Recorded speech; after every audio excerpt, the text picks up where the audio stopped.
नमस्कार। आज महाराष्ट्र या विशेष बातमीपत्रामध्ये आपल्या सगळ्यांचं स्वागत। महाराष्ट्रातल्या आज दिवसभरात गाजत असलेल्या 3 प्रमुख बातम्या कुठल्या ते पटकन जाणून घ्या।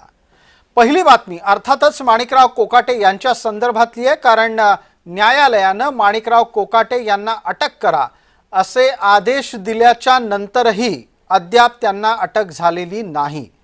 माणिकराव कोकाटेंच्या संदर्भातली ही पहिली बातमी स्वाभाविकरित्या समोर येते। त्याच निमित्तानं या संपूर्ण प्रकरणामध्ये राहुल नार्वेकर काय करतात असाही प्रश्न आहे।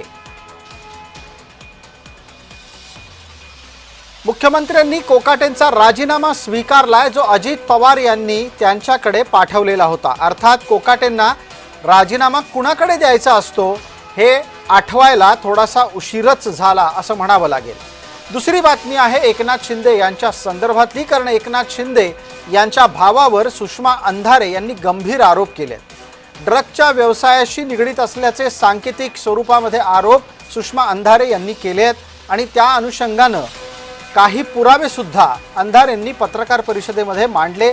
गेले सातत्याने 2 दिवस त्या या मुद्द्यावर बोलतात। शिवसेनेने मात्र त्यांचे आरोप फेटाळले। तिसरा मुद्दा आहे तो देवेंद्र फडणवीसांनी दिलेल्या काँग्रेसच्या धक्क्याचा।